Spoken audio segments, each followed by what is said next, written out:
right, hello everybody. Chief Meteorologist Hunter Williams here. Wanted to take some time on this Thursday evening and talk about our severe weather threat coming in for tomorrow. Now, timing-wise, we could have some showers, some drizzle around tonight, but this is not going to be severe weather tonight or early tomorrow. Our main severe weather window opens up at about 4 p.m. tomorrow afternoon and will go through about 11 p.m. or midnight as we have likely a line of storms developing near the I-35 corridor and then pushing east. So with that being said, let's hop into things. I'll run through the graphics first, and then afterwards I'll hop into the comments, and if we have any questions or anything like that, we will get that all answered for you. So here's a live look tonight. Again, right now it's quiet, but we're starting to get into that, not quiet, but closer to that nowcasting phase where we can say, okay, well, what ingredients do we actually have in place? Well, it's warm. Temperatures in the 70s. We were in the 80s earlier this afternoon, and the humidity has been steadily rising over the past 48 hours. The dew point now is upper 60s to nearly 70. So warmth, check. Humidity check. Now we get our cold front coming in, and that's checking a lot of boxes as far as severe weather potential for us. The radar right now is, again, not showing really anything. Temperatures 70s to low 80s. The coolest we have right now is 73 degrees across the hill country. So warm, humid air continues to pump into central Texas tonight. That south-southeast breeze coming in off the Gulf of Mexico. There's our cold front, which is now officially on the board, moving into West Texas and the Panhandle. Back behind it, there's a big, broader upper-level storm system. So we have the front, and then we have the upper-level forcing that's going to boot this into Texas through tonight and tomorrow. So tonight, there is some severe weather risk across the Texas Panhandle.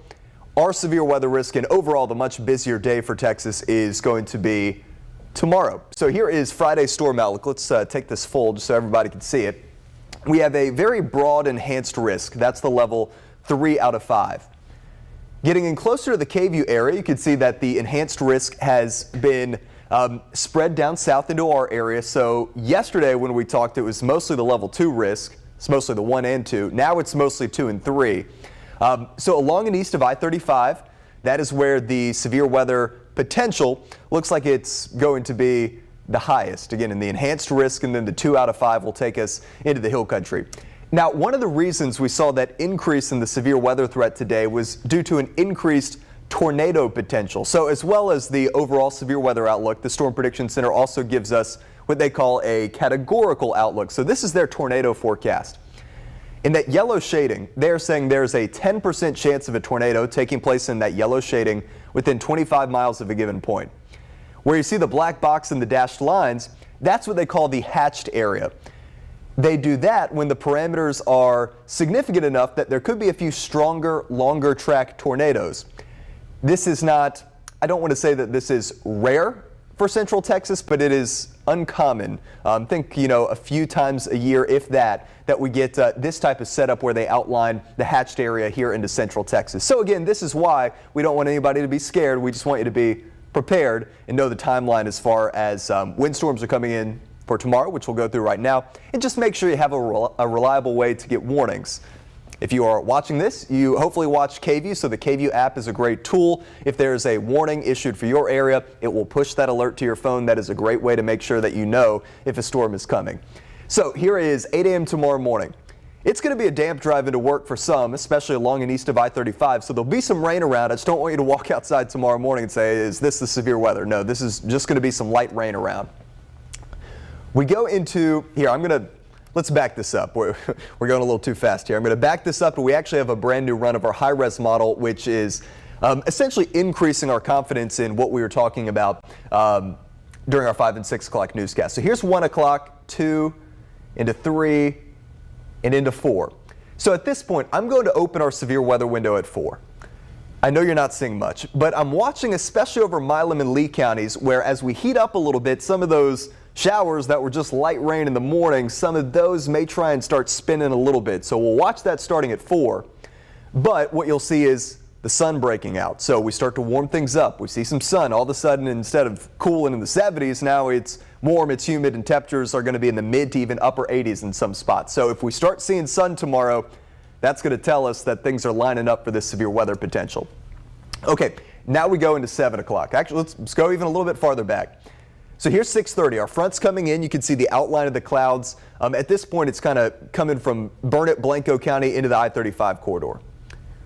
What our model is showing is right as this boundary comes into the I-35 corridor, storms rapidly develop. Again, where these storms develop, that's the crucial part of this forecast. What this model has been showing is storms developing just west or on top of the I-35 corridor. If that happens, then there's a pretty significant severe weather threat for the I-35 corridor, for Georgetown, for Round Rock, and for Austin. Now, what some of the other models have shown is that this cold front comes in and storms initiate east of I-35 and then move east.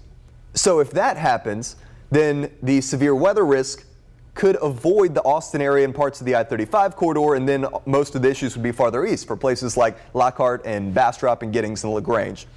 But this is a pretty reliable computer model, so this is what we're leaning towards right now, and this is why we're saying, especially along and east of I-35, we want you to be weather aware. Okay, so with that being said, let's keep going. Here we are at 8 o'clock. What this model is showing is a pretty mean line of likely severe storms that is moving from Austin now into parts of Caldwell and Bastrop and Milam counties. Gusty straight line winds remain my main concern, but there is an increasing risk, like we talked about, for some tornadoes, even embedded within this line. Also maybe some pockets of hail in there. And then here's 10 o'clock, so a quick mover. At that point, I'm watching Lee and Fayette counties.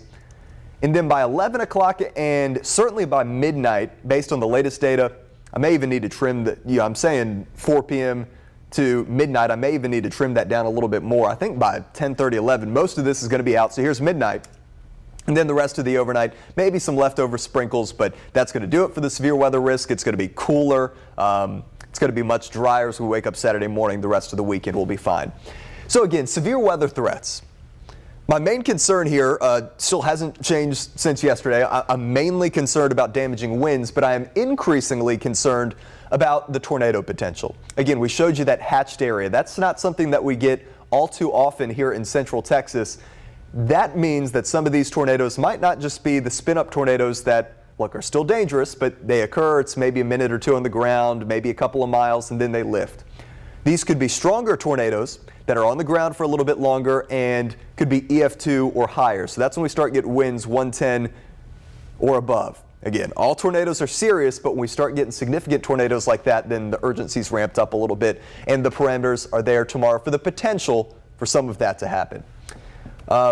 Just real quick, I'll show you the 7-day forecast. Again, we get this quick moving storm system through here. We're going to have the severe weather risk tomorrow, and then it's smooth sailing for a while. Saturday is actually going to be really nice, 75. We fall back Saturday night into Sunday. Sunday will be around 82. And then next week, it's warmer. It's low to mid 80s. I can't rule out some rain chances through the week, probably on Monday and then again on Thursday. But at this point, it's not looking like severe weather or any sort of formidable threat coming in for next week. So the main deal is what we're tracking for you tomorrow. That is our severe weather potential for the afternoon and evening. Okay, I'll get you back to the severe weather outlook, and then I'm going to look through some of the comments here on Facebook just to make sure we get everything taken care of. And I know we're also streaming on the KVUE app, so if you're watching us on the KVUE app, thank you for tuning in. We'll have all these platforms ready and good to go for tomorrow. So if we have tornado warnings that are issued or severe thunderstorm warnings that are issued for the Austin area, we will hop on KVUE. We'll go wall to wall on air. If we have maybe no tornado warnings, but numerous severe thunderstorm warnings, then we'll be doing a digital stream. So we'll be live here on Facebook, we'll be live on the app, we'll be live on YouTube, all of that. But if we start getting tornadoes, as we always do, we will be live on KVUE for you. All right, a good Thursday evening to everybody. Now, I apologize if the audio is a little off. Today I did a live earlier, the microphone's been a little fuzzy for us, so hopefully everything sounds okay. But again, what we're here to tell you about.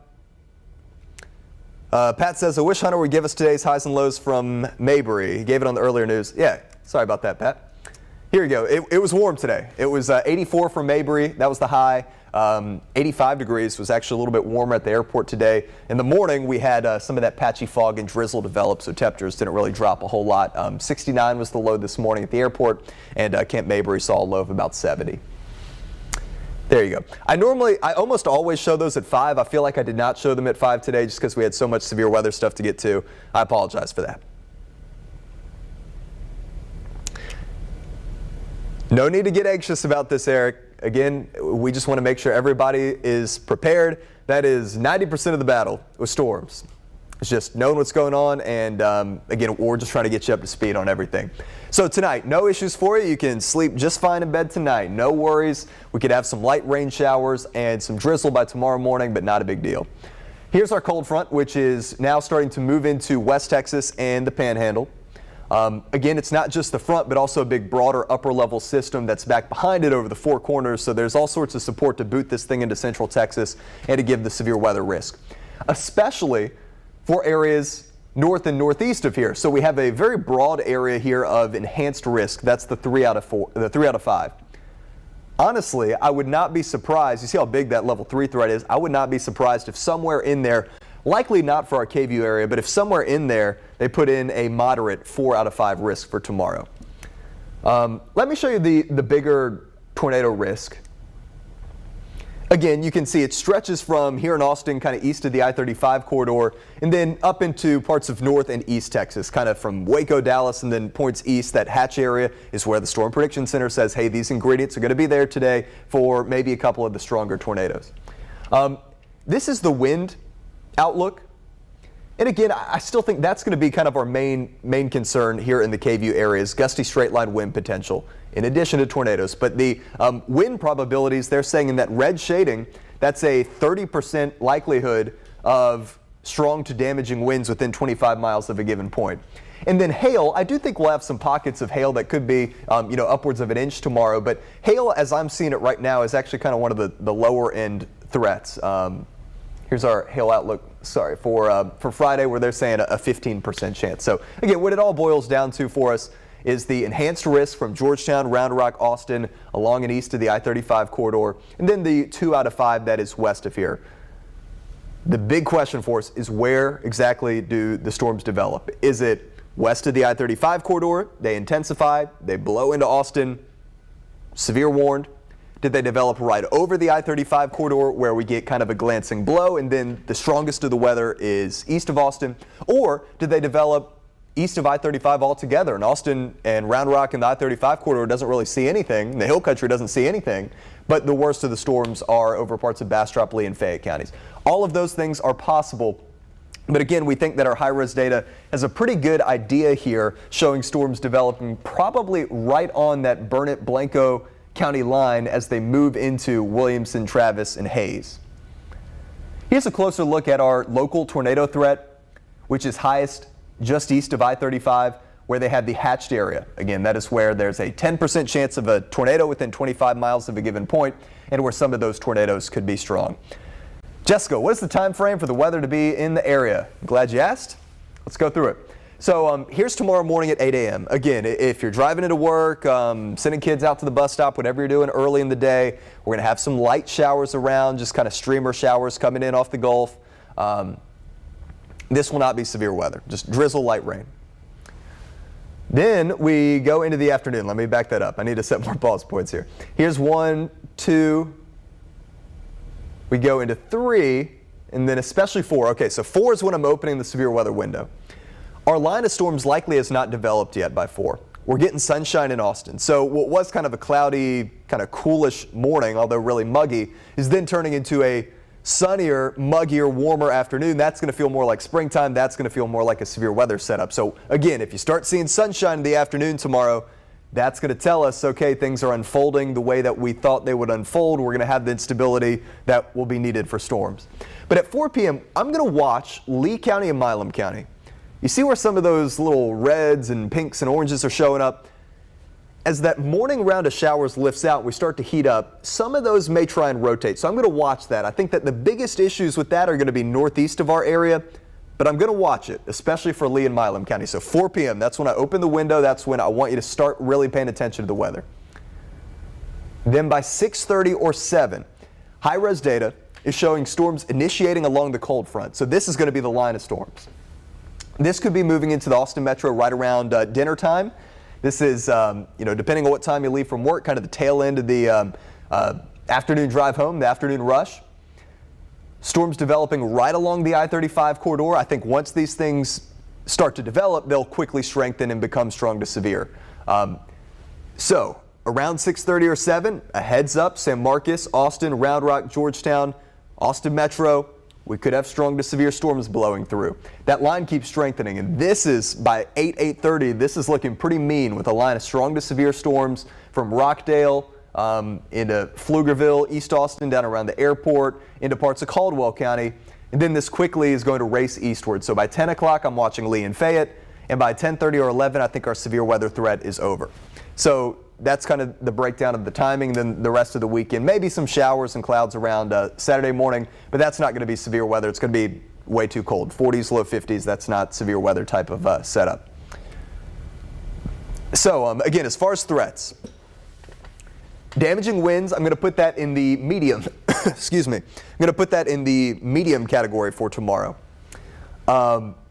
Large hail, honestly, I think is kind of the lowest threat of the main three. But still, there could be some pockets of hail that could be an inch, maybe a little bit more in diameter. And then isolated tornadoes. The threat for that has increased, especially east of I-35, where the tornado threat is there, and maybe a few longer track, stronger tornadoes. Again, we have that hatched area. That's not something that we see super often here in Austin, so I just want to make sure you're prepared for that. Then the flooding threat, I'm not expecting issues with flooding just because these storms are going to be moving so quickly. The downside to that is, we all know about the drought conditions, which are worsening now. We actually got a new update today. The bad news is, if we're going to deal with severe weather, we'd prefer at least we get some beneficial rain. These things are moving so fast, I don't see this being a ton of beneficial rain for us. Let me show you the drought monitor before we hop off of here. I realized today, again, we're so busy with the severe weather stuff, I didn't get a chance to show the drought monitor for you during our newscast. Not a huge change, but an expansion of the two top levels that's extreme and exceptional back into parts of Travis County and parts of the Austin Metro. And again, I don't think that the rain that we're getting tomorrow is really going to have much, if any, of an impact on that. Okay, I think I'm going to sign off of here. We've been talking for about 17 minutes now. I'm going to sign off of here. We'll look at some more of the latest data, and then we'll do our full newscast coming up at 10 o'clock. So if you're up late with us, join me, Brian, and Quita on KVUE News at 10. We'll break down the forecast, and then Jordan Derensberg will be in tomorrow with your forecast for daybreak and midday, and then I'll get up early and we'll start watching things. As soon as we get up tomorrow morning, I'll come in for the afternoon, and again, if we have tornadoes, we'll hop on KVUE, we'll do wall-to-wall with you. If we have T-Storm mornings, then we'll be right here on Facebook, we'll be on YouTube, we'll be on the KVUE app. Wherever you're watching this right now, we will be guiding you through everything. So 4 p.m. to 11 p.m. tomorrow, let's make sure we are weather aware. Gusty winds, the main threat. Could have a few isolated tornadoes and some pockets of hail. So 4 p.m. to 11 p.m. Make sure you have a way to get weather alerts. We will keep very frequent updates for you coming here right on KVUE and on our KVUE app. Also, one more thing. We have fresh updates on our app and on our website. So the timeline and our forecast blogs, those are newly updated. So if the video is not your thing, if you'd prefer to read through it, we have full updates there. And again, we'll keep it all coming through tonight and through tomorrow as things unfold. All right, I'll let you go. I will see you guys at 10 o'clock.